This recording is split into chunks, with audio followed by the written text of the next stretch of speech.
Europe نے اس کیفیت میں گزارے ہیں کہ مذہب ہی حکمران تھا، ریاستوں کی بنیاد مذہب پر ہوتی تھی، ریاستوں کی تشکیل اور حکومتوں کا قیام مذہبی رہنماؤں کے ثوابدید پر ہوتا تھا۔ سب سے بڑے مذہبی پیشوا پاپا روم تھے، آج بھی ہیں۔ مسیحی دنیا کے 3 بڑے فرقے ہیں، اس وقت ایک ہی تھا، ایک کیتھولک جس کے سربراہ پاپا روم ہے، دوسرا پروٹیسٹنٹ، اس کے سربراہ آرچ بشپ آف کنٹربری کہلاتے ہیں، برطانیہ میں بیٹھتے ہیں، آج کل ڈاکٹر روون ولیمز ہیں، اور پاپا روم پوپ فرانسس ہے۔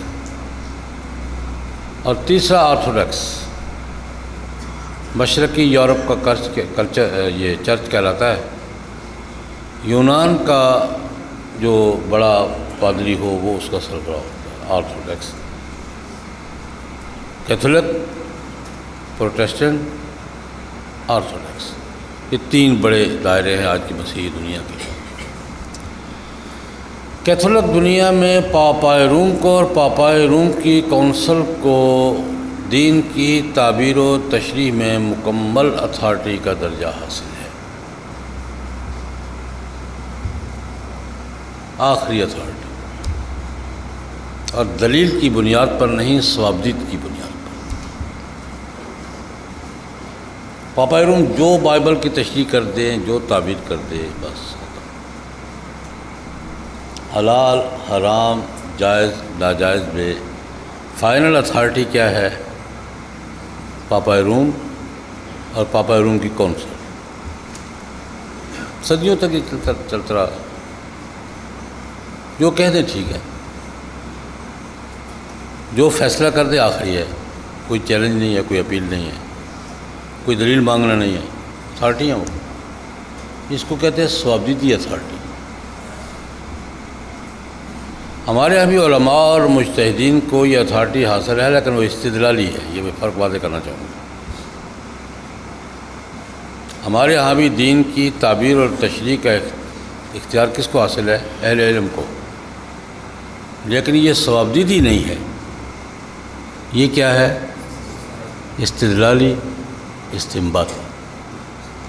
کیتھولک عیسائیوں میں بھی دین کی تعبیر اور تشریح، اس میں اتھارٹی علماء ہیں ان کے، لیکن استدلالی نہیں، ثوابدیدی۔ یہ شروع سے چلا آ رہا ہے۔ بخاری شریف کی روایت ہے، حضرت عدی بن حاتم رضی اللہ تعالیٰ عنہ جب مسلمان ہوئے ہیں، عیسائی تھے، عیسائی قبیلے کے سردار تھے،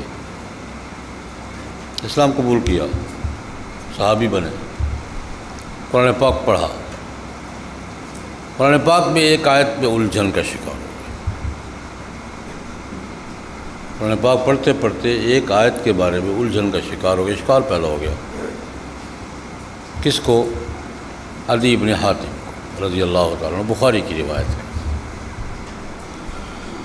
قرآن پاک میں اتخذوا احبارهم ورهبانهم اربابا من دون اللہ والمسیح ابن مریم وما امروا الا لیعبدوا الہا واحدا۔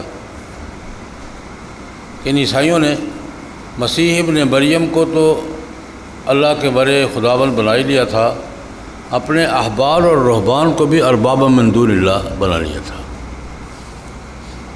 اتخذوا احبارهم ورهبانهم اربابا من دون اللہ والمسیح ابن مریم، انہوں نے احبار اور رہبان کو، علماء اور مشائخ کو ارباب من دون اللہ بنا لیا تھا، اور مسیح ابن مریم تو بنا ہی لیا تھا، تو آج تک خداوند یسوع مسیح ہیں۔ یہ آج جب پڑھی عدی بن حاتم نے تو بڑے عیسائی تھے، اسلام قبول کرنے سے پہلے عیسائی سرداروں میں تھے، کہنے لگے نہیں بھائی ہم تو نہیں کہتے تھے، ہم احبار اور رہبان کو ارباب من دون اللہ کا درجہ نہیں دیتے تھے۔ یہ قرآن پاک نے ہمارے کھاتے میں کیا بات ڈال دی ہے، الجھن ہوئی، اشکال ہوا، یہ اشکال پیش کیا جناب نبی کریم صلی اللہ علیہ وسلم کی خدمت میں، یا رسول اللہ، قرآن پاک نے ایک بات ہمارے بارے میں کہی ہے جو میرے خیال میں تو نہیں تھی۔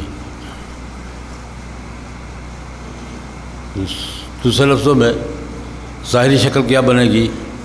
نعوذ باللہ، قرآن پاک نے ایک بات خلاف واقعہ کہہ دی ہے، ظاہری شکل یہ بنتی ہے۔ ہم اپنے احبار اور رہبان کو ارباب من دون اللہ نہیں کہتے تھے، اور قرآن کہتے تھے۔ یا رسول اللہ، بات سمجھ میں نہیں آ رہی؟ جناب نبی کریم صلی اللہ علیہ وسلم نے حدیث سے کہا دی، کیا تمہارے ہاں تمہارے احبار اور رہبان کو حلال حرام میں تبدیلی کا کوئی اختیار حاصل تھا تمہارے عقیدے کے مطابق؟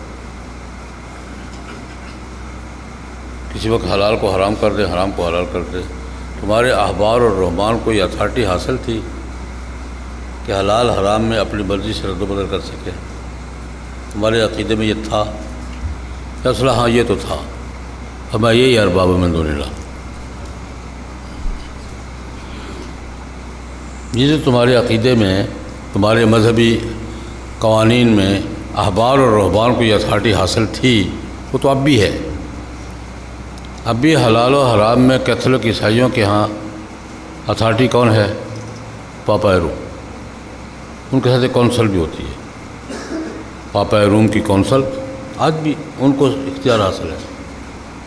تو جناب نبی کریم صلی اللہ علیہ وسلم نے عدی ابن حاتم سے کہا کہ اگر تمہارے ہاں تمہارے مذہب کے مطابق تمہارے احبار اور رہبان کو حلال حرام میں رد و بدل کا کوئی اختیار ہے؟ نے کہا ہاں ہے، ہمیں یہی ہے ارباب من دون اللہ۔ تو میں نے یہ حوالہ اس لیے دیا ہے، یہ پرانی بات ہے، قدیمی بات ہے، آج کی بات نہیں ہے۔ ان کے ہاں یہ بات تقریباً 2000 سال سے یا 1600 سال سے یا 1700 سال سے چلی آ رہی ہے کہ ہمارے احبار اور رہبان کو یہ اتھارٹی حاصل ہے کہ وہ حالات کی مناسبت سے، موقع کی مناسبت سے اگر کہیں کوئی رد و بدل کرنا چاہیں، ان کو اتھارٹی حاصل ہے۔ یہ ہے ان کا اجتہاد کا تصور۔